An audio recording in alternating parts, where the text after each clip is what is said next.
I'm Chris from Play Comics, a show where we look at video games based on comic properties and how well they stick to that source material, a part of the Gonna Geek Network, just like the show you're checking out now. Shows on the network are individually owned, and opinions expressed may not reflect others.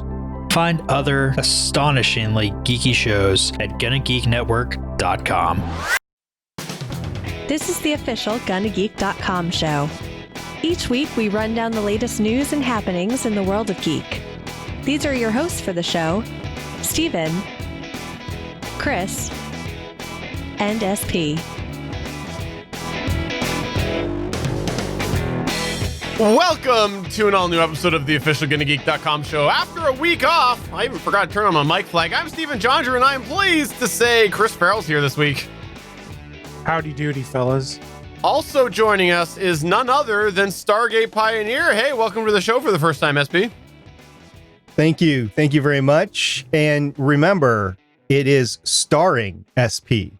That's special star of the show, SP. Starring, like Ringo Starr? Is that what you're saying? No, like special star. You know, like Daniel Jackson in Stargate, he was always starring after everybody else. He wanted his own little, I'm the headliner for the episode. I vote that's not the case, Chris. How about you? I abstain courteously. Well, we know you don't pay Chris. You do pay me. So therefore, I am the star of the show. Wait. Hold on. Let's just clarify. Wait. You got married last year. We know that you abstain. Well, you guys have been abstaining for a lot longer than I have. We warned you.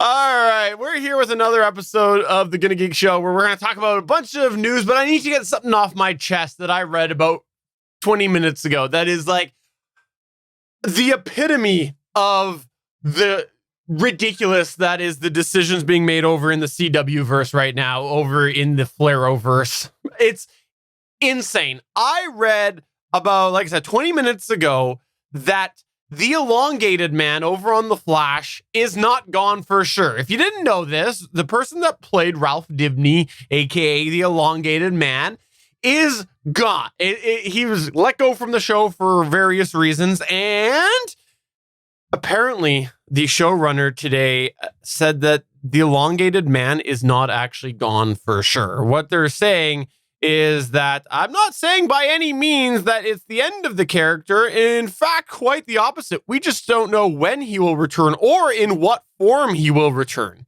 There you go. Basically, they're going to do a recasting of the character and probably do a joking nod.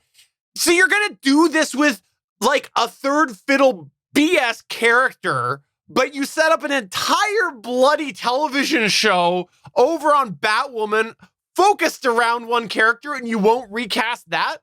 Different showrunners, dude. Right? They have different plans for what they want to do. Don't tell me whoever's pulling the strings at the top there doesn't have an influence in one way or another in that big decision. Steven, story-wise, you can make it happen because the nature of the elongated man's powers, you could argue he's doing something to change his appearance for some reason. I know. And so that's totally solved. What they'll do, like how they did on Legends of Tomorrow with What's-Her-Face, what was her name? The one that was recast as Charlie. Anyways, where it was like Maisie Richardson Sellers. Yeah, thank you. It was anyways, it's BS. Somebody was pulling the strings in the whole Batwoman scenario, and I think that's horse. You know what? And they should have just recast. Anyways, I'm so mad about Batwoman because I wasted an entire season on some character that is gone.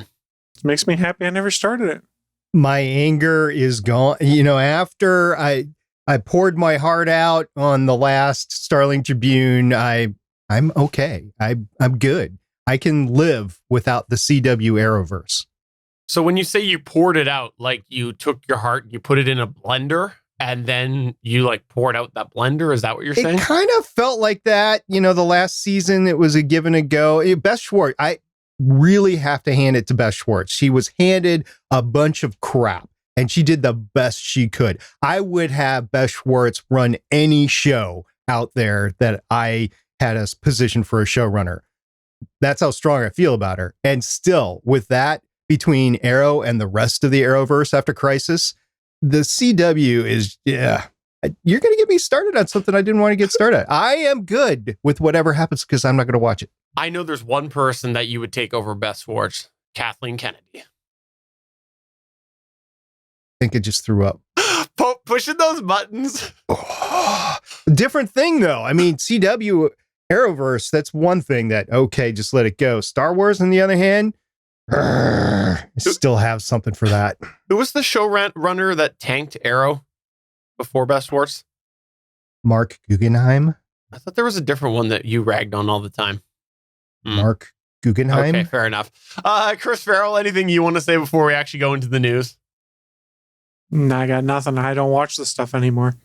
Well, you're You don't watch missing Star out. Wars anymore? You're missing out on poor You plot lines. you watch Mandalorian. There's no new Star Wars right now for me to watch, so technically no. Until Mandalorian season 2 comes out. And then I will consume that like the Star Wars sycophant that I am at many times. You watch lots of nude Star Wars. That's what you said, right? What? Oh, you knew Star Wars. I misheard that. I apologize. Oh boy.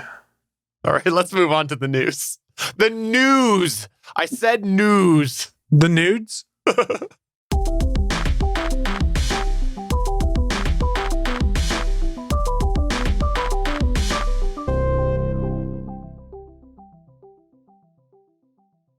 Let's start off here with the Snyder Cut. Since we're already getting mad about things, let's just roll right into that one. This past week was a DC event that was, I gotta say, a little bit successful. There was a lot of good things a lot of good buzz that came out of it. It was really like the first virtual event that I've seen in a while that actually got some good buzz behind it. And so I'll give credit where credit's due on that. But there was an update on the Snyder Cut of the Justice League movie. So if you didn't remember this, that there was a whole different version of the Justice League film that came out to the theaters because originally Zack Snyder was the one that was directing it, but he had some things that came up and Joss Whedon had to step in order to finish it off and apparently drastically changed it. And for a long time, people were saying, we want the Snyder Cut. We want it. We want to have it in front of us so that we can see what Snyder's original vision was. Apparently, it was far better, and that's why the Justice League sucked. And that's the summary of pretty much everybody that said that they wanted the Snyder Cut. That's exactly how they sounded. Well, No, they were a lot whinier. it's right. I probably should have been whinier. You're correct. Mhm. You're correct. I do stand corrected. However, with You're that, not standing. I sit corrected. Okay. Is that better? Okay. Yes. So with Much. that said, the news came out over the weekend that the Snyder Cut will be coming out as a 4-hour, 4-part series. Yes, it's going to be 4 different parts. And then at the end, they will bundle it together if you're looking for it all at once. Of course, this is going to be on HBO Max, which I think we're finally paring down the names, so we're safe to say HBO Max. And you will hopefully be able to see that. I think it was 2021. You're not safe to say HBO Max if you only have a Roku. Oh, okay. That's fair. But it is going to be out on in 2021, we think. There was no specific information on whether the 4 parts will be delivered together quickly, whether they'll be spaced out. It was a little I thought it was a week for each episode. Okay, I don't know. I'll defer to you. But when I had first seen this, they weren't sure, so I don't know if that was confirmed. But in any case, it's going to be 4 different parts. So when I look at that, I say to myself, well, that can't be Snyder's original cut because there's no chance that it was a 4-hour movie in the theaters as well. Yep. It was not going to be 4 individual parts. And if they're building it as 4 different parts, then it will be crafted in a way that it's not just like lobbed off here. It's going to be 4 individual parts. So this is not the Snyder Cut that everybody was campaigning for. And obviously, he's getting more time to tell the story than would have been in a theatrical release. So this Snyder Cut ends up just being a second crack for Snyder, is the way I'm looking at it here, because really he's seen what went wrong. He has more footage that's being put out there, and it's being reshaped now based off of that new 4 part series versus what would have hit the theaters. No comment, Chris? My mother said, if you don't have anything nice to say, don't say it at all. And that's how I feel about the Snyder Cut. And generally, Zack Snyder is a filmmaker. You know what, though? The fact that this is coming out cuts. So that's the cut part of the Zack Snyder Cut. Well, all right. So I took a shot there a little bit. It's tragic the reason Zack Snyder was no longer involved in the Justice League movie. That's sad. So that being said, still not a fan of most of his movies. I don't think he understands Superman whatsoever. I've had this debate many times on this show, other podcasts I've been on. I think Zack Snyder makes pretty movies, but not good movies. I have no interest in the Snyder Cut. I honestly hope that it's just average at best when it comes out, because I want to see all the Snyder Cut, especially the people that were really whiny about wanting a Snyder Cut. There are some that were legitimately like, I'm curious what he wanted to do. But the vast majority that were online whining about, I want a Snyder Cut all the time, I want to see how they spin it when the Snyder Cut comes out and it's average at best. I want to see what they say there, because it's going to be hella entertaining to me. I don't care. Zack Snyder as a filmmaker is not a draw to me. I'm glad he gets to finish what his vision of the movie was, but I'm tired of him taking shots at Joss Whedon. I'm tired of him taking shots at people that didn't care for it. Or what was the one tweet I found? So there was one that came out, the trailer leaked early, for those that aren't aware. It leaked like 4 hours before the movie came out, and some people had made some comments saying, well, it looks like it's just a lot of deleted scenes. And he tweeted to a film reviewer and said, you said you enjoyed the theatrical cut of Justice League like you enjoy your Saturday morning cartoons. Well, this is made for grown-ups, so you're not in the demographic. F you. Yeah. These are comic books and cartoons. And Batman, the animated series, is better than any of the content he's put out in the DC universe. Batman Mask of the Phantasm is probably the best Batman movie that's ever been made, although Batman Beyond Return of the Joker has an argument in there too. I just don't like how he comes off on all of this. I don't care for his movies, so I don't care about the Snyder Cut. I'm glad some people do. I'm glad they're excited for it. This is not something that makes me go, oh my God, I have to have HBO Max. I'm not going to watch it. I don't care. I have to say, I have said on the show that I would watch it because I was curious the original version. And for the same reason that I compared for some reason, watched it twice, the Batman v Superman versions, because I watched one as the extended, one as the regular. And I was curious. Like, I wanted to see what the difference was. And the extended did make a difference, but I was curious because of that. But I'm not going to say I'm not going to watch it, because like if it shows up on, one of my subscription services, if somewhere up here in Canada gets the licenses, then I'll watch it or whatever. I'm not going to seek it out. But I was almost wanting to see it when it was going to be the version that he had envisioned for the theaters, because I was curious, like the theatrical difference, what we would have got. But now it's just like a second version, like it's a different version, and so now it's to me it's apples to oranges, and so now my curiosity is less. This sets a terrible precedent, which I've said before on this show, I think, which is people whined long enough that a pandemic happened, they needed more content, so DC said, and Warner Bros. Said, we're going to make this. What's the next thing people are going to whine about? Are we going to get the JJ cut of Star Wars Episode 9 that's been rumored to be out there? Oh, don't or even. The George Lucas cut? No, I'm not even kidding, though. It's going to. That's the problem. The precedent is set here that if I complain loud enough about a movie I don't like, they're going to release another cut of it. So what's canon then? What's the real movie? Can I just say that if someone wants a certain cut of this podcast, the show here, it's going to be easy for me, because it's just going to be they don't want any of us. So it'll just be a blank screen for 60 minutes. It's 2020. Get this, guys. Zack Snyder, Michael Bay, J.J. Abrams, and Kathleen Kennedy are inviting you for Thanksgiving. And I don't care if it's real or fake Thanksgiving. You going to go? No. Yes. Why? Because I like punishments. Show content. I don't know. I'm not sure. No, I wouldn't go, because I wouldn't know what to say to them, first off. And I don't know that I could choose between the insults. But I just... But here's the thing. Michael Bay knows what he is. He's a popcorn flick maker. And I understand that. He's found a niche that works for him. I enjoy his movies for what they are. Zack Snyder doesn't know what he is. I don't think I ever enjoyed a Michael Bay movie to the level that I probably should have. I think the four of them have ruined a lot of geekdom. I mean, each in their own way has advanced things a little bit, but I think it could have been done better, far better. And hopefully the next generation will, because those four have royally screwed up a lot. Don't you let them get their hands on Star Trek The Next Generation, okay? I'm assuming that's what you meant by The Next Generation? Well, J.J. Abrams has already had his hand in that. The best Star Trek movie of the reboots was the one that he didn't do, by the way. Justin Lin did a better job with Star Trek than J.J. Abrams did. For sure. 100%. Yeah. Fast and Furious and Star Trek was awesome.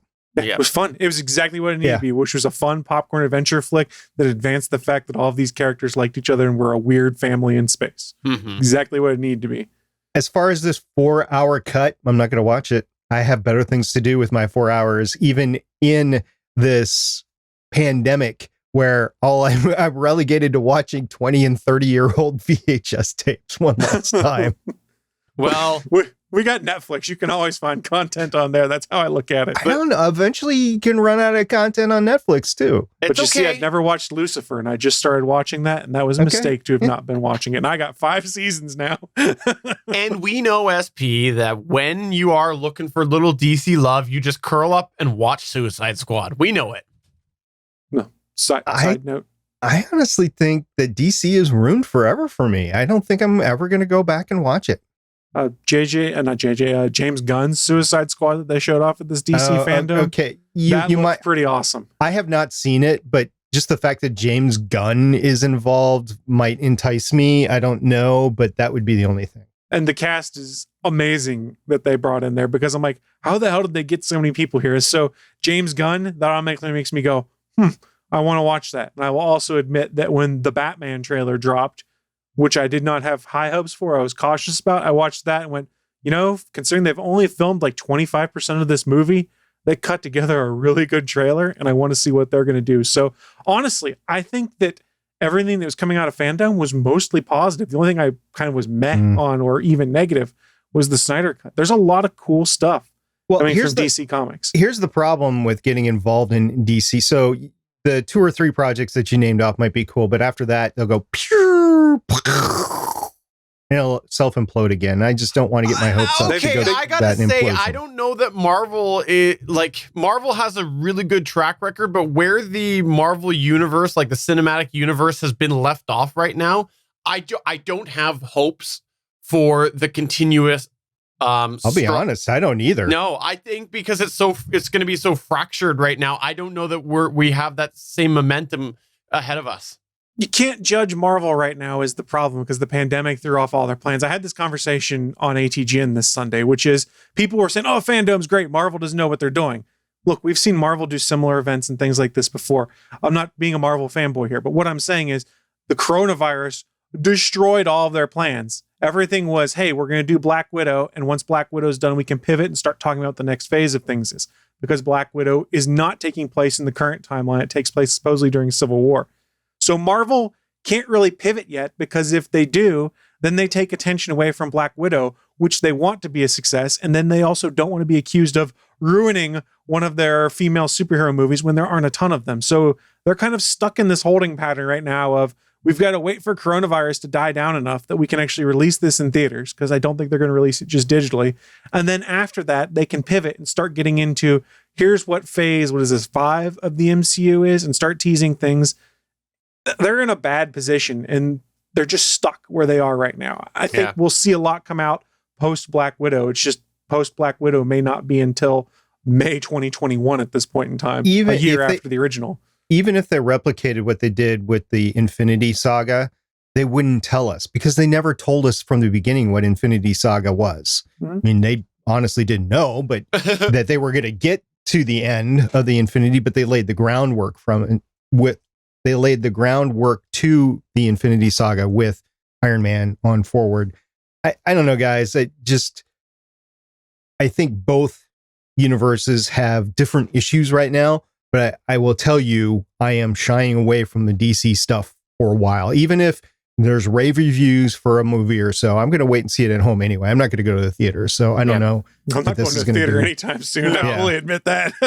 Welcome to my world. All right, let's move on to the next news point here, which is not about comics. It's not about movies. It's about space. It is. So I ran across a space.com article by Nola Taylor-Redd, and it was about the first Dream Chaser, which is a Sierra Nevada Corporation cargo capsule.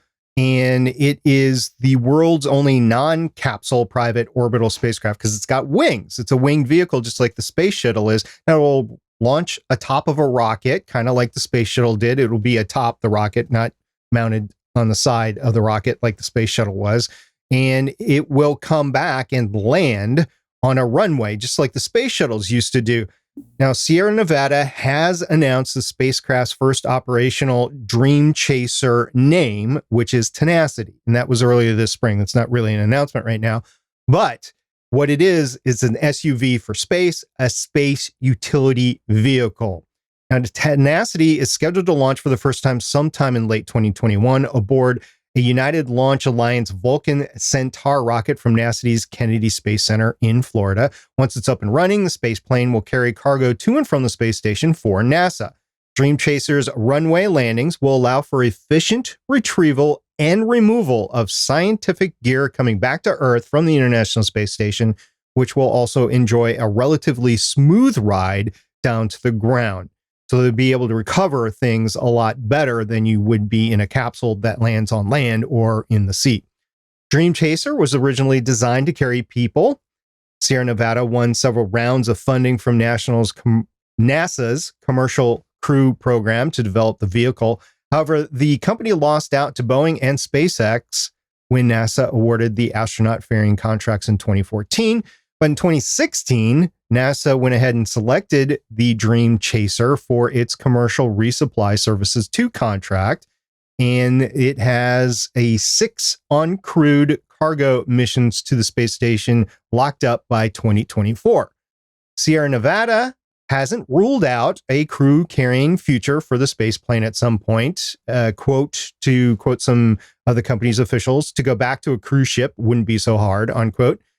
Dream Chaser by itself can carry roughly 2,000 pounds of supplies and cargo on board. It also has a 16-foot tall cargo module called Shooting Star that can be attached to the space plane to provide an additional 10,000 pounds of carrying capacity to orbit.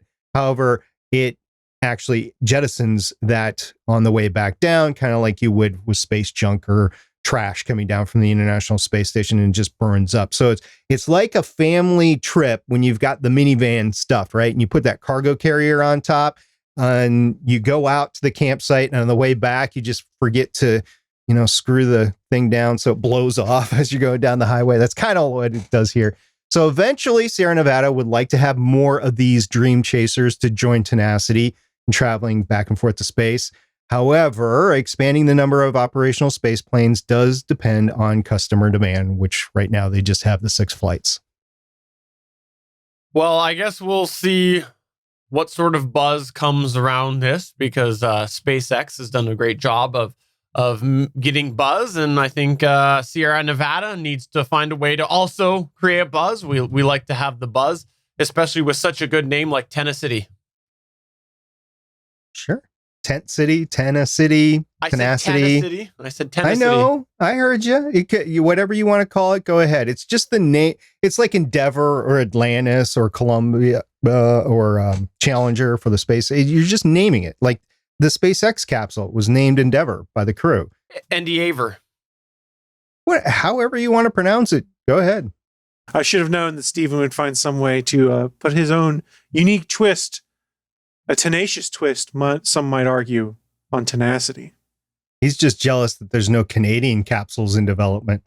Well, I just gotta say, this is the first Tenacity, and I would need to get through at least 3. And, instead of using numbers, we should use letters. So I'm not good for Tenacity A through C, but Tenacious D I'm good with. What about 1-acity? Or 2-acity? I mean, we talked about SN5 2 weeks ago. SN6, as we speak, is looking at its first flight, SpaceX. So this is the further development outside of SpaceX, which we've been talking about, that is occurring simultaneously with SpaceX. So there's just going to be a lot of options for both government and commercial to be able to ferry cargo and crew back and forth to low Earth orbit as things start to progress in the next 5 to 10 years. This is where we should have been in the 70s and then the early 80s with the space shuttle, and we weren't. So I'm really excited about this whole thing. We've got one more to talk about later on in this episode.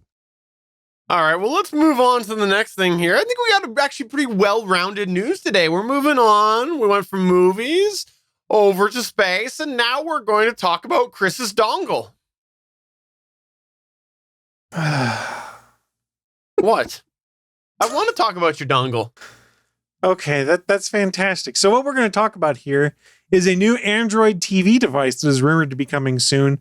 You know, somehow potentially beating the next generation of Apple TVs to the market, even though they've been supposedly sitting in warehouses for months now. Prosser! SB didn't say it, so I would. That's awesome. I'm glad it's catching on. So what's going on here is 9 to 5 Google has noted that 2 new Google hardware devices recently showed up in FCC filings. The theory is this is related to Google's newest Android TV product, which some information leaked out about a month or two ago on. So XDA developers also reported back in June that Google was preparing a TV dongle that they had codenamed Sabrina. This would use Android TV in a traditional remote-driven UI, unlike Chromecast devices right now, which you just fling content to and there is no remote to control separately. One of the new FCC filings refers to, quote, an interactive media streaming device, end quote, with Wi-Fi and Bluetooth, and the other is for, quote, a wireless device, end quote, with Bluetooth and a power cover. So we have, respectively here, the new streaming device, codenamed Sabrina, and its remote control. So why is this interesting? Let's talk about streaming boxes, which we've talked about from time to time. In Android TV land right now, there's not really a lot of good solutions for Android TV boxes. Right now, there's the high-end NVIDIA Shield, which starts at $149. Yes, Stephen? I would like to actually reword that. I would like to say, not only is there not a lot of good solutions, there is a lot of crap solutions on that side of things, okay? You're not wrong. So I'll mention 3 boxes here, which by all accounts are probably the best of what's available, but the NVIDIA Shield is the best of the best. I have one of those right now. I'm a convert to it. I really like it. There was also the $60 Xiaomi Mi Box S that came out a while ago. Google was promoting it at one point in time.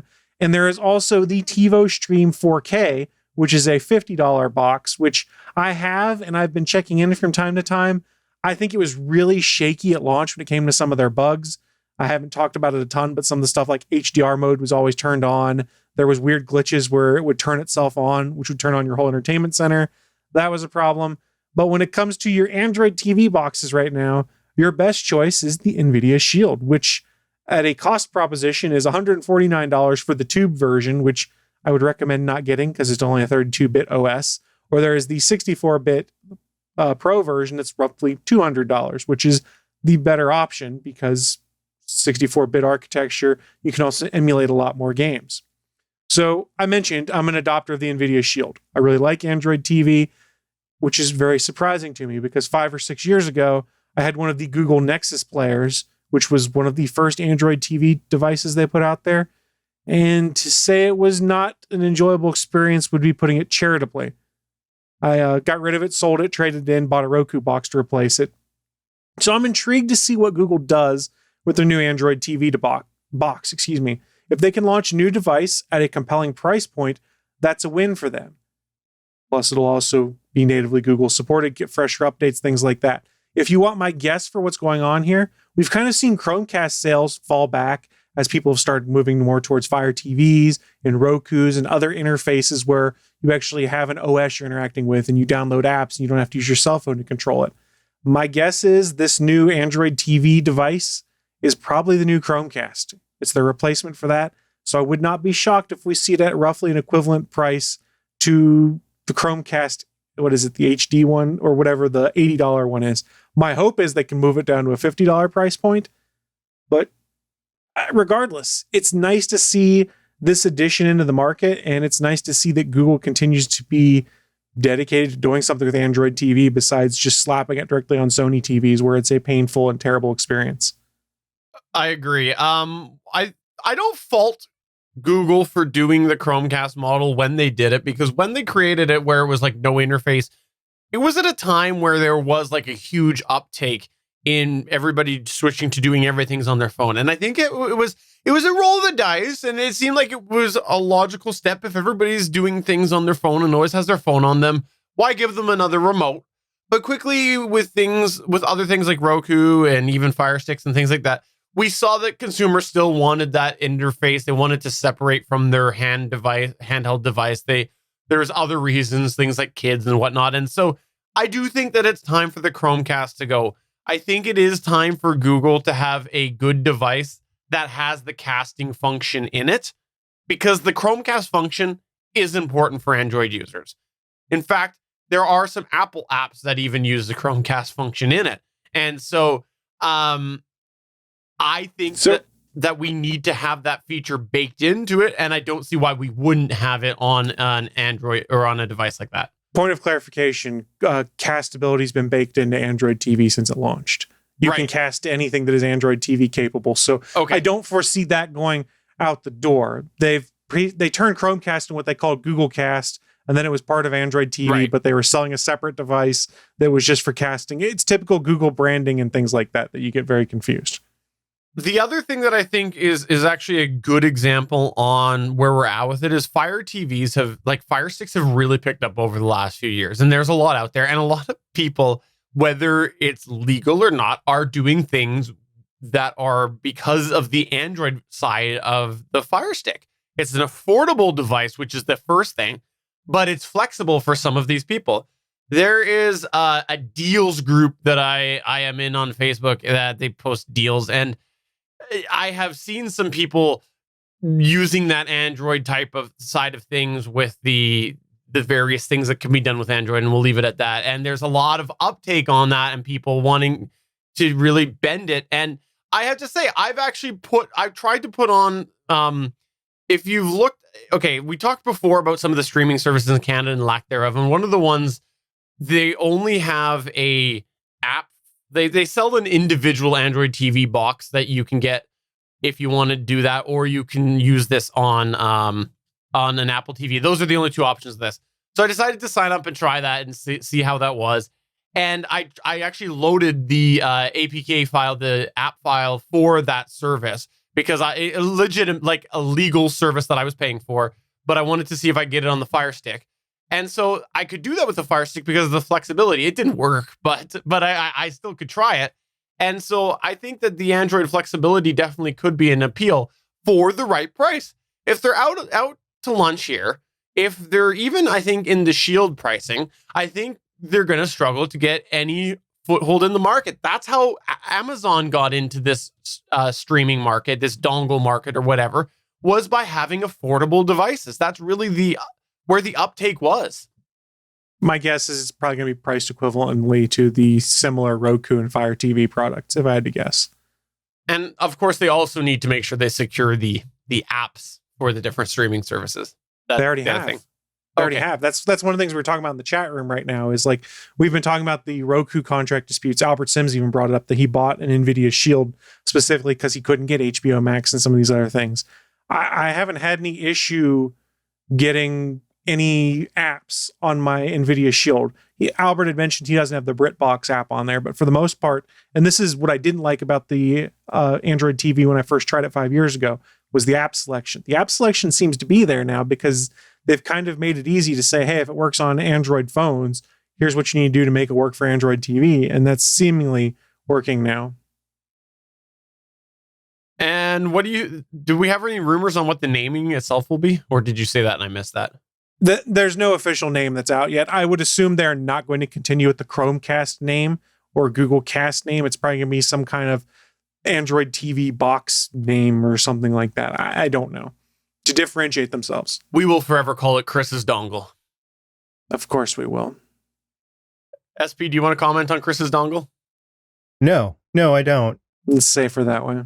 But as far as streaming boxes go, I know there are streaming functionalities in just about every single TV that you buy today. Some of the smaller ones don't have smart TV stuff, but the bigger ones do once you get beyond the 32-inch. Most 32-inch TVs do. And then anything above that, most of the time, there's some smart functionality within that. So you might say that's like one. I mean, we've all poo-pooed it because its longevity is questionable, so to speak, during the lifetime of the TV. But it is one of them. The other thing is I try to have 2 off-board streaming devices to every single screen that I'm usually watching. Now, whether that's a set-top gaming box like a PlayStation or an Xbox, or whether that's a streaming stick or a set-top box, whatever, I try to have 2 for every TV so that I can try to avoid the blockout of apps like we're seeing right now with HBO Max and Roku, because Roku, I've made no secret about it, has been my go-to in the house. But of course, without HBO Max, I wouldn't be able to watch certain things. Not that I'm on HBO all that much right now anyway, I'm not. But if other people in the house want to watch it, or if there's some movie there or whatever, I'm paying for it with cable, might as well be able to stream it anywhere in the house. So that's one thing. Another thing with the streaming boxes that I think we need to take into account, you guys touched on it already, the universality of the streaming box of being able to load or side load apps or whatever. My parents, and it's been a couple of years, but they started using the Tableau over-the-air DVR service, which then you can stream throughout your house for them using Fire TV sticks. I would imagine that anything that has Android on it would be able to eventually do that because of, you know, the functionality and the programmability of it and the open architecture of it in comparison to everything else. So this might have definitely a more of a future than I would give it legs to begin with. I have been very much chiding John Prosser, as we alluded to before, because he said earlier this year that the 6th generation Apple TV was coming out and it hasn't been out yet, and it's almost September. I would really enjoy that because I've transitioned to 4K and I want a 4K streaming box for that stuff. That's not the only one out there. I know it's very expensive, and I know that most people try to keep their streaming sticks like $50 or something like that. So again, all signs point to something like this being a better option long term. I have to say, I don't want it at the dirt cheap price point though, because I feel like it will be slow, like the hardware won't be able to, because right. I argued forever with people who said the Fire Stick Basic was good enough. They're like, oh, well, it's like half the price. You might as well just have it. It's good. It's fine. And then it was like, you tried the 4K. Like I tried the Fire Stick 4K, not watching 4K content. I don't own a 4K screen. And it was way snappier. You weren't waiting for things to load. It was like a night and day difference. And then eventually those people actually tried it and saw what I meant. And so I just hope they don't cheapen it out on the hardware. So one thing to consider when it comes to hardware on this, and it's an interesting point, and part of why I went with an NVIDIA Shield, is they are still supporting and updating the 2015, the first model of the NVIDIA Shield, with the current versions of Android TV when it comes out. And it runs almost, it has all the same applications. It's close to being almost the same hardware as what is out now, because, and then we sort of made fun of it collectively, the internet, when NVIDIA first announced the first Shield, which is, why would you put such powerful hardware in there? Well, we're seeing why now, because in 2015, they put good hardware in there so that in 2020, if you bought that device, you can still be using it and have no problem. And much like you mentioned, Stephen, you can have a Roku stick, and after about 2 years, you're sitting there, you hit the button, and you wait 3 seconds for your cursor to move on screen, just because the bloat comes and catches up with these lower cost sticks. So what I'm curious to see is the price point Google puts on this, because that kind of determines what the hardware spec is on this. Now, we know in one of those dongles, you can put some beefy hardware, because Amazon's 4K Fire TV, not the stick, but whatever the pendant one is or whatever, is pretty powerful hardware that's in there. So I'm curious to see what it is. That's why I think it's going to be closer to like the $80 or $100 price point, not the $50. But I'm not an industry expert. I'm just a dude that likes technology, making a guess. I will say that I bought the original Fire TV stick when it first came out for some god low price, like $10 or $15 on sale at Amazon or something like that. And then when the 4K stick came out, I got that on sale as well for like $25. So it was a relatively cheap upgrade. it was phenomenal performance upgrade. I still have both, but I use the original stick on a TV that I use once it's in a guest room. So whoever staying in the guest room, they can have that slow stick, but I've used the bigger stick, on a 720 TV actually, just because of the speed. Mm-hmm. So There's something to be said for that. Question for you. Which of your dongles are bigger? Chris, how big is your dongle? How big is SP's dongle? I've not measured my streaming devices. I'm sorry, Steven. It's not the size of the dongle. It's the length of the cord on the dongle. That's what really counts. Fair enough. All right, well, let's move on to the next news point here. Now, this is our 343rd episode of the official GonnaGeek.com show, and I don't know if you know this, but it's a tradition for a podcast. On the 343rd episode of your podcast, you have to look back at the beginning of your podcast, where you came from. It's a tradition. And so I want to look back and remember the time that we had on here. Time out. What? Chris, you've had over 400 episodes of ATGN, right? 415 or 16, yeah. When you were at 343, did you do this look back thing? You think I have that kind of self-awareness? Right. So I just did 343 about a month ago with Legends of S.H.I.E.L.D. I did not do a look back then sorry, either. I'm just saying. I don't know what you guys missed out. It's a time-honored tradition on your 343rd episode to look back at the beginning of your podcast. And I want to look back to the beginning when we had on here a host named John D. And he had his favorite expression to say, and it's, Ben Affleck is Batman. That's what he would say. And so today I want to honor him with some Ben Affleck news in this time-honored tradition of looking back on your podcast during the 343rd episode. So let's look at Batfleck here, because the news came out just when you thought that Batfleck was done. No, that's not the case, because in the upcoming movie, The Flash, we are going to see some more Batfleck. Yes, it was announced previously that we would be getting none other than Michael Keaton coming back to the role as perhaps Bruce Wayne, maybe Batman. We don't know yet, in The Flash. And we figured that our days of Batfleck was behind us. Well, that's not the case, because they are going to be returning to the screen, the Ben Affleck Batman, and they're apparently using it as a little bit of a springboard in this Flash movie, which does sound like it's actually going to happen for once. Quote, he's a very substantial part of the emotional impact of the movie. The interaction and relationship between Barry and Affleck's Wayne will bring an emotional level that we haven't seen before. That was from the director of The Flash. Which Andy one? The current Is one. that the emotion of Ben Affleck being the last time he gets to don the cape on screen? Probably. I think this is how we're going to erase him from the universe. Yeah. How much money did they throw at him? Because he seemed pretty done. Yeah. I'm not sure, but they did say that he reviewed the script and was willing to come back. I don't know what size check they had attached to that script, but there was probably something stapled on the top. I'm not anti-Ben Affleck. I thought he was all right as Batman. He's not my favorite Batman, but he's not my least favorite Batman either. I thought he brought an interesting physicality to the role. So good on him if he wants to come back and do one more gig with it. I still don't believe this movie's happening. We're like, what, 7 directors deep now? Been pushed back how many years? Oh, yeah, and Ezra Miller's potentially in legal trouble for assaulting a fan.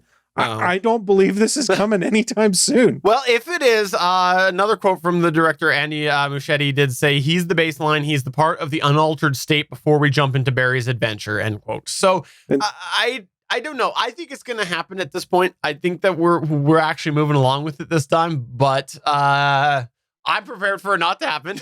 Since it's recasting everybody, you think they're going to recast Ezra as Grant Gustin? No, I don't think they're going to do that, but you might end up seeing Ezra Miller get replaced. It's DC. Who knows? I don't think they will do that until they're done milking the Flash TV series. Look, we got 3 Batmen that are being talked about at the same time. You've got Ben Affleck. You've got Dazzly Vampire Dude. Okay, that's not fair. It's true. It's not fair. He's done more than just vampires. All right. Well, he was a sparkly vampire at one point.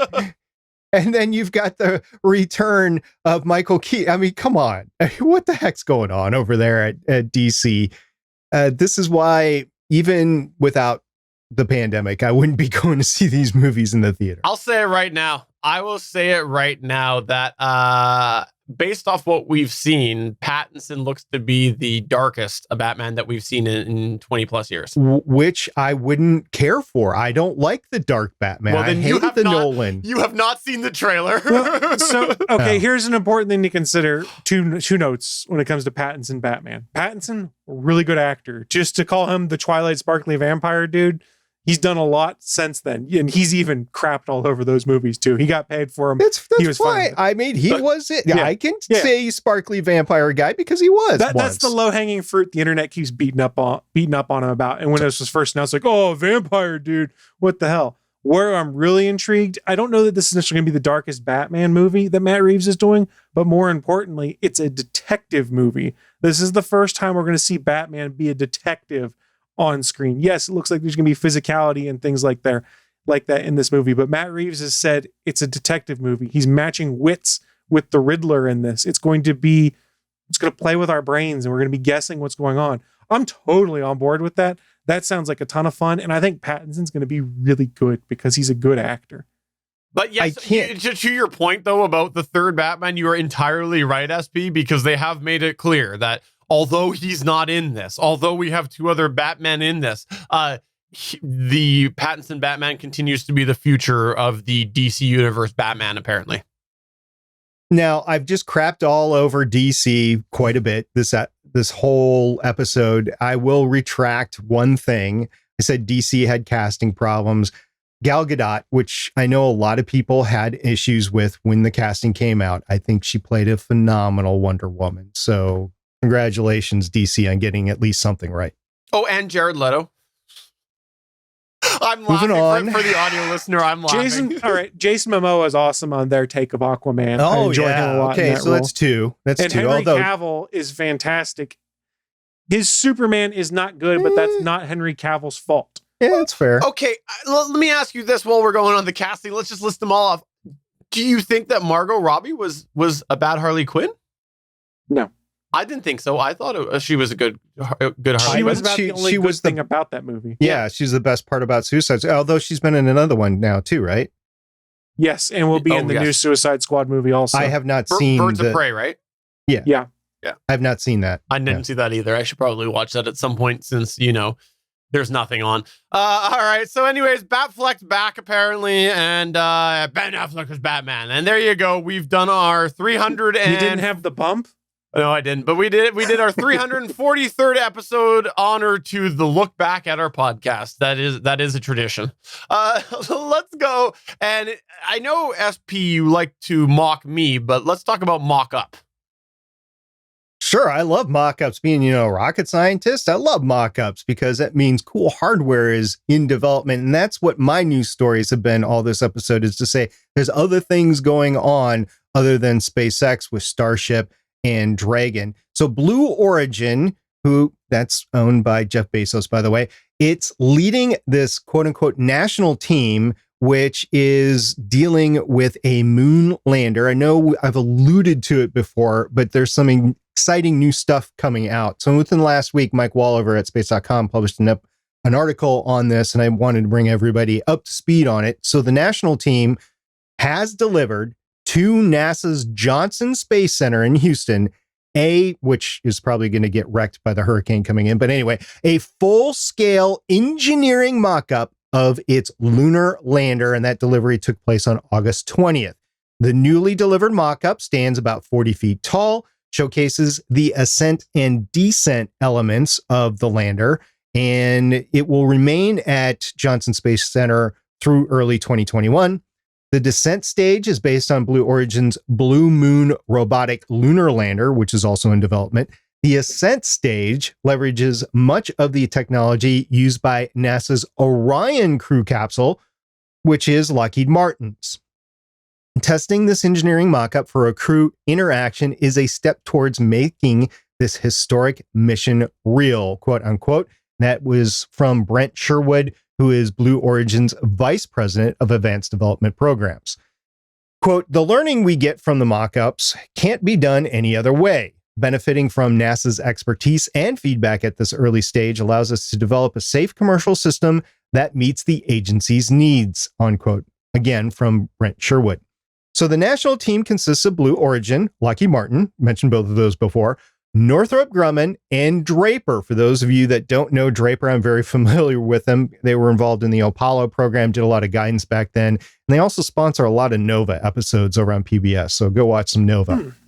The companies are developing a landing system with 3 separate pieces: a descent element to carry the astronauts to the lunar surface, an ascent element to launch them off the moon, and a transfer element, which is a propulsive stage that sends the descent element from lunar orbit down towards the moon. The transfer stage has considerable heritage as well, by the way. It's based on Northrop Grumman's robotic Cygnus freighter, which has been the ferrying cargo to the International Space Station for NASA since 2013.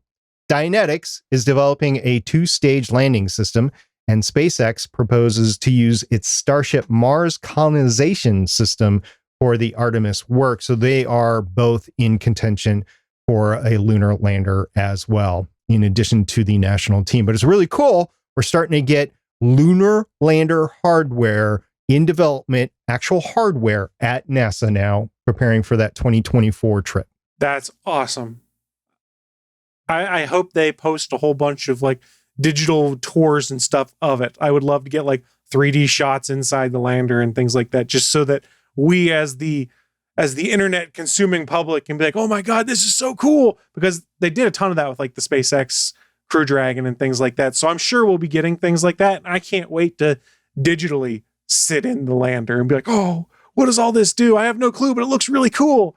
I gotta say, I know a guy who's into 360 photography right now, and he's been doing some good shots. But he's on Mars. Oh, that's true. We can't get him home that quick. That's true. That's true. Yeah, unless you got a Stargate.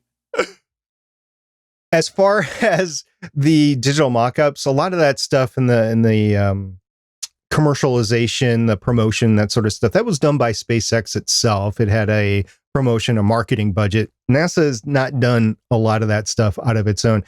Blue Origin, to this point, and for a big extent, Lockheed Martin and Boeing, they've really not been in the public's face as much as SpaceX has.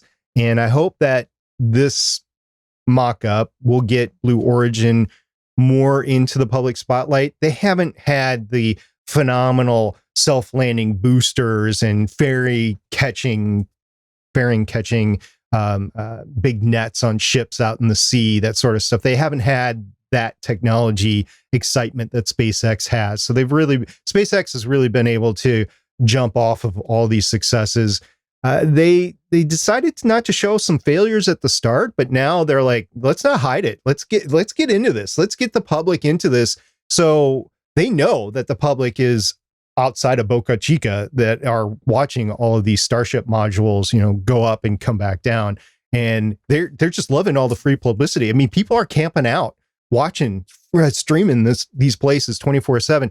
I hope that Blue Origin has learned something from this. And I know that they would prefer not to be as public as SpaceX for a lot of different reasons, but they got to get in the game. This is now the 21st century with social media. Let's get the public into it and let's really excite them, because we're talking about the Dream Chaser before, right, guys? And the fact that Dream Chaser only has 6 flights on contract. Well, you get the public excited about it, and all of a sudden it's the new space shuttle. Oh no, you can't retire the Dream Chaser. We need more Dream Chaser flights, that sort of thing. So did you say they're bringing back the space shuttle? That's pretty big news. The Dream Chaser lands like the space shuttle, which I said before about 20 minutes ago. You have that whole sparkly vampire thing in between here and there. Oh, there you go. There's the low-hanging fruit. Almost as low-hanging as Chris's dongle. All right, well, let's go on to the last news point here, which is more DC news. See, I told you the event worked. It worked. You told me that there was a new game that you were interested in, and it's called Chris Watches the Suicide Squad. You play as somebody who watches Chris. Oh, sure. Watches Chris. Yeah, James Gunn's Suicide Squad. No, the original. Oh. Yeah. Gross. So this game is where you go and you watch Chris watching the Suicide Squad. One of these games is about Suicide Squad, but I'm not going to lead with that. All right. There were two games that we were hoping to hear about coming out of DC Fandome. There have been a lot of rumors, so we're going to talk about both of them. The first one is called Gotham Knights. This is produced by Warner Brothers Games Montreal, a new game set in the Batman world, debuted at DC Comics Fandome event. And if you're scratching your head going, Warner Brothers Games Montreal, where have I heard that name before? Well, in 2013, they did the Batman Arkham Origins game, which, while I don't think was as good as Rocksteady's Arkham games, was still a very good game. They just never fixed any of the bugs in it because that was too expensive. I'll reserve my comments for later on that. So Gotham Knights, before we get into the background of the game, they did announce it will be coming out in 2021 for PS5, Xbox Series X, and PC. But what they also reported, and I had to go and fact check at a few different places, is it will also be coming out for PlayStation 4 and Xbox One. So it will play on the current generation of consoles, and it will be playable on the next generation of consoles, which I think is an interesting thing to be looking at, especially as people are trying to decide whether they should make the leap to these next-gen consoles.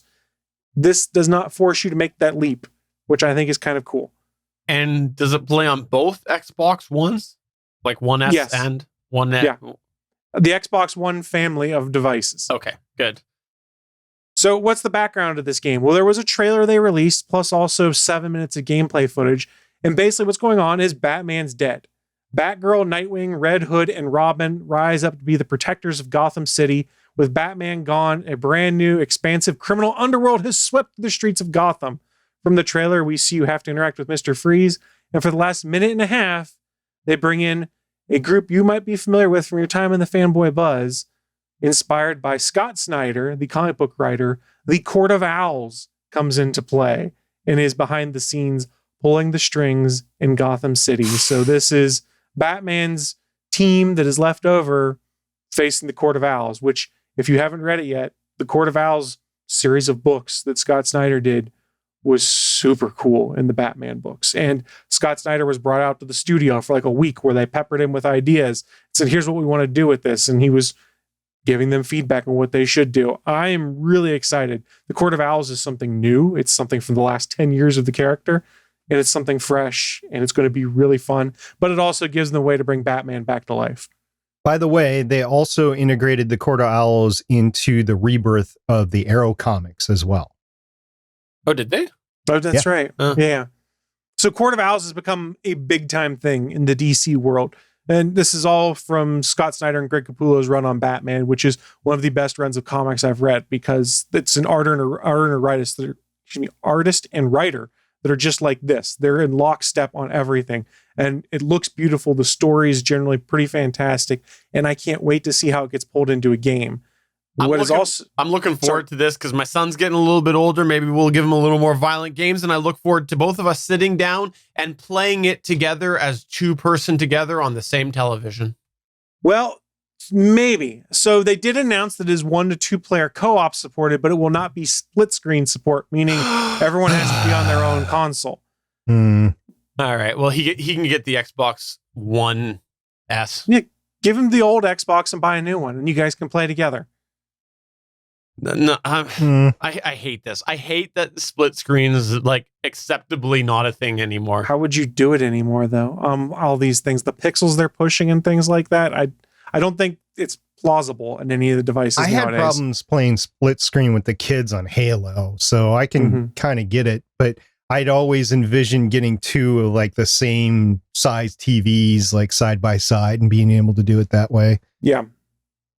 That'd be fun. I'm not in agreement that it's okay to get rid of split screen. I'm not. I don't agree. It's not technically possible really anymore, Stephen. Sure it is. The way these games are. Sure it is. Yeah, and then people are going to complain because this looks like garbage when I play with my buddy. Right? Because that's the decision we made. That's the decision that we made, is that things need to be prettier. Prettier is more important than gameplay. That's the decision we made. Yeah, but if it looks like garbage, your gameplay is going to be garbage and you're going to have frame rate drops and it's going to run slow. But it only looks like garbage because we decided we would rather put that towards prettiness rather than gameplay.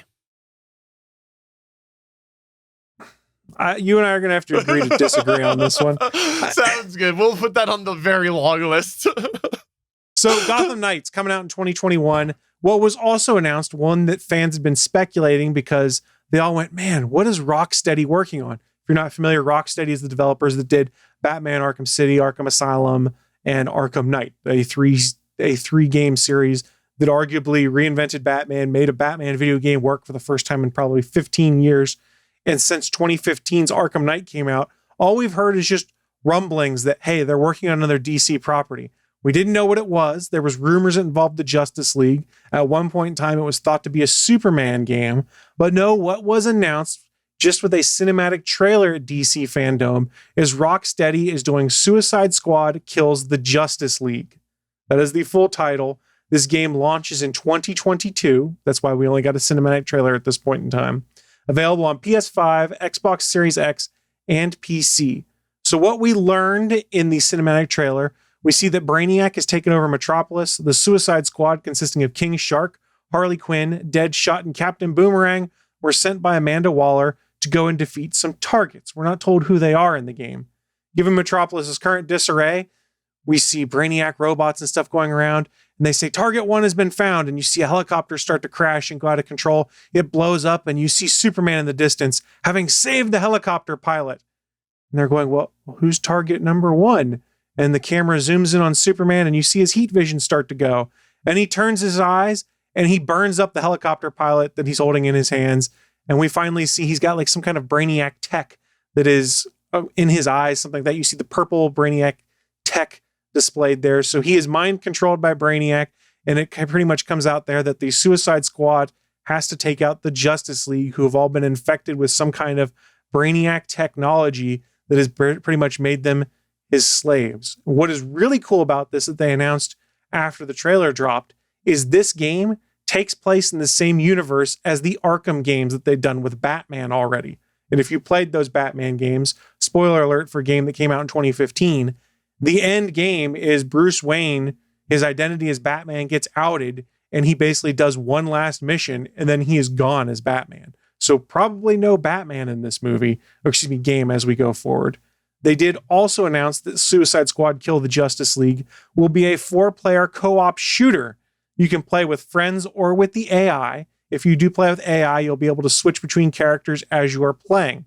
They didn't state whether it's a first or third person shooter, but they did say all characters will also have melee capabilities in addition to being able to shoot. This is intriguing. Rocksteady has not let me down, and I want to see what they can do with a game that features so many different characters and superhero characters from the DC universe. I'm reasonably confident it should be good, seeing as it's all they've been working on for the last 7 years, it looks like.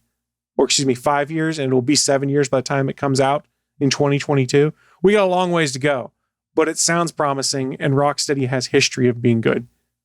Is there like a superpower that can be invoked, like a special one in the game that you just say Martha to another player and then you're able to band together and then beat the big bad just by saying Martha? Is that part of the game? Well, it'd be tough because Superman's mind controlled and Batman is technically dead. It doesn't have to be those two, any of them, any character. It's the Martha superpower. Well, it's not Zack Snyder that did this game, so probably not. I earlier in the show talked about that movie, Batman versus Superman. That's where that's from. That's what you're referencing. I legitimately forgot about that while we were talking about that. So I dislike you strongly right now, SP, because I forgot about that terrible moment. Save Martha. Terrible. Okay, so obviously Rocksteady, this is what Rocksteady's doing. What's Bebop up to? Presumably he's still fighting Ninja Turtles. This does look pretty good, actually. I saw the, I guess it was trailer. I guess that's what you'd call it. Yeah, it was a cinematic trailer. Yeah, it looks fun. I'm looking forward to this, especially because Suicide Squad's going to kill the Justice League. And as we all know, we want to see the Justice League dead after this past run. Sure. Sure. What, whatever. You don't want to see after this crapsville that's been the last 5 years of DC, you don't want to see the Justice League die? A horrible, painful death? I just wish they'd move on. Film? Just I don't care at this point. Anything in DC? Yeah. Yeah. I don't know if I want to see him die. I just don't want to watch it because I don't want to get suckered into something that's going to piss me off. Fair enough. Well, thanks for updating us on that, Chris Farrell. We look forward to you doing an unboxing of this. Because didn't you do an unboxing of the Arkham game way back when? Arkham Knight, when I got the collector's edition, I did do an unboxing of, because it comes with a giant statue of Batman. Yeah. So you got to do an unboxing of this. But I probably won't buy the collector's edition, so it'll be a pretty boring unboxing. Here's the game, guys. Woo! But what if I buy it digitally? How do I unbox it then? Well, you figure that out. That's on you. You watch yourself buying it, on Twitch or something. I don't know. How'd you do that? How'd you stream that? If you want me to do that as content for Gonna Geek, are you going to buy it for me? All right, that's going to take us to the end of the show. Before we wrap up, just want to take a moment and thank Chris and SP for coming back this week. I know that every time we take a week off, it gives you a moment of reflection and lots of time for you to consider, why do I keep doing this show with Steven? And then you come back for some reason. So thank you very much. I'm a masochist. What can I say? I did honestly think tonight, do I really want to do the podcast? Chris is waiting for me. Chris and his dongle. Chris, is there anything that you would like to plug or promote? I'd like to plug my dongle into the TV so I can watch content. What are you talking about? In all seriousness, I do have something to plug and promote. On yesterday, as we record this live, All Things Good and Nerdy, the most recent episode, we had one of our favorite guests back on again. It's David Papose, who has been on to talk about his Spencer and Locke run of comics, his Going to the Chapel run. Well, he just started a Kickstarter for his Project OZ, the OZ on Kickstarter, which is his story that takes place after the land of Oz has been liberated. Dorothy leaves, and in the intervening 25, 30 years since she's been gone, I think it might be close to 50. I'm probably screwing up his pitch here. I apologize.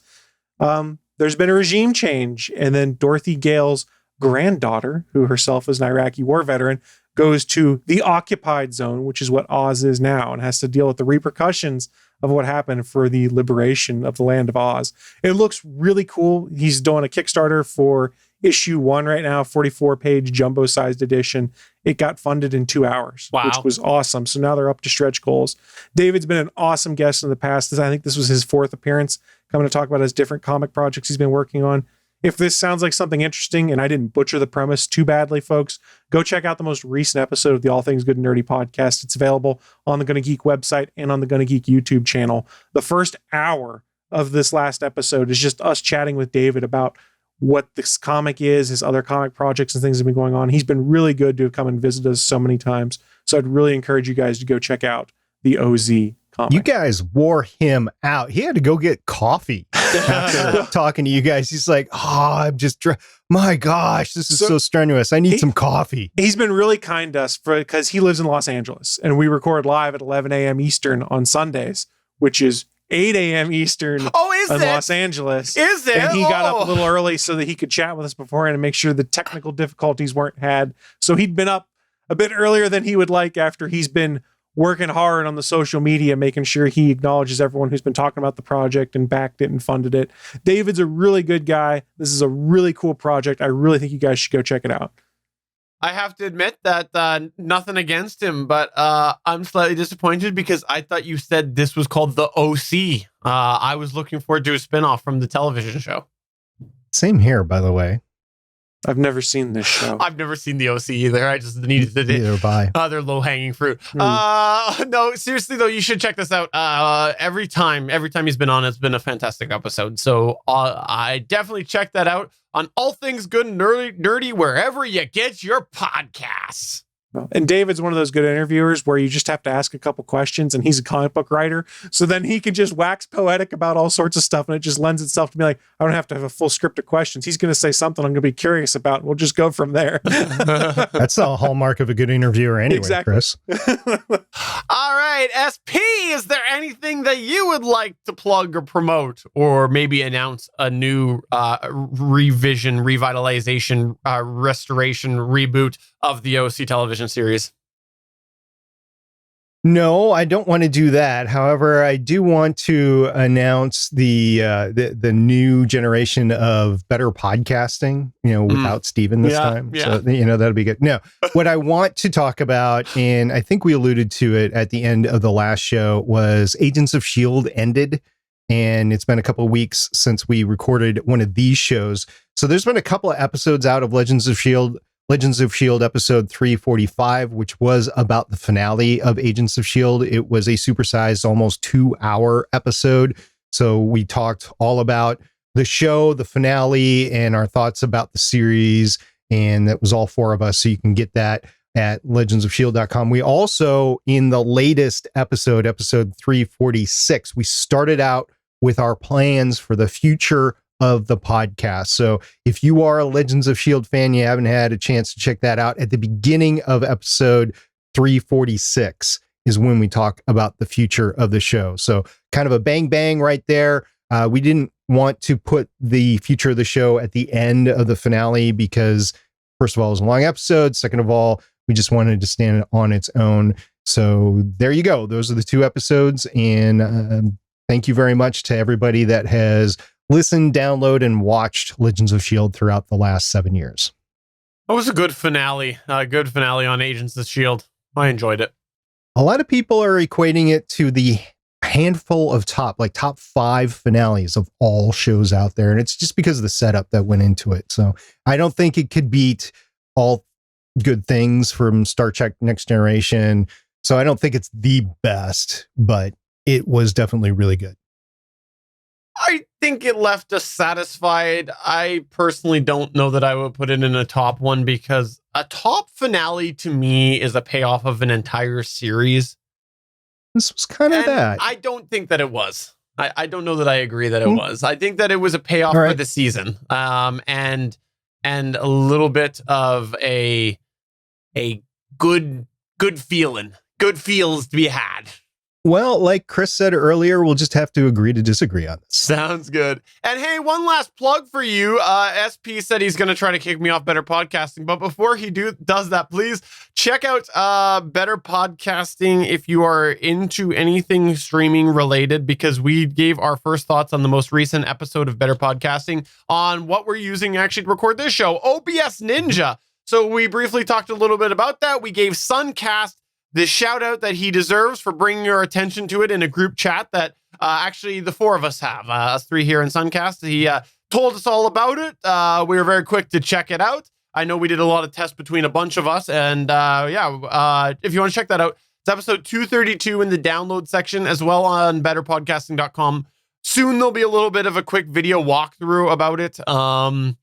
I ran out of time on my vacation. I had other things going on. I was lazy, part of it too. So if you want to check a little bit out about that, and you are a more technical person and you are into like live streaming or even just looking for a kind of method that you can connect with people, that seems to be pretty good. You can check that out, but you got to be a little bit more technical to use it. It's not meant for Joe Average by any means.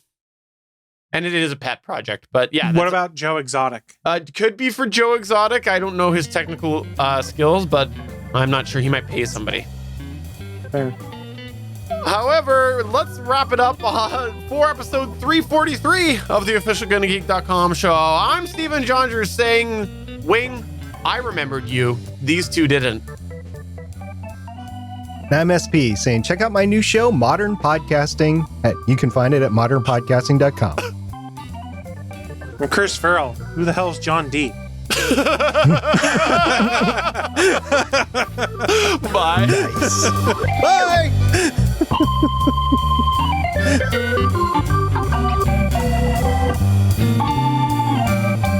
Thanks for checking out another episode of the official GonnaGeek.com show. If you like the show, please give us a 5-star review in Apple Podcasts or a thumbs up on YouTube. You can always join us for our live recording sessions, which stream Mondays at 8:45 p.m. Eastern at www.geeks.live. And remember, you can find our full back catalog at GonnaGeek.com/show. If you're itching for more geeky content, check out other shows on GonnaGeekNetwork.com. Voice work was by Emily Prokop of the Story Behind podcast. That's it for this episode. We hope to see you back again next week.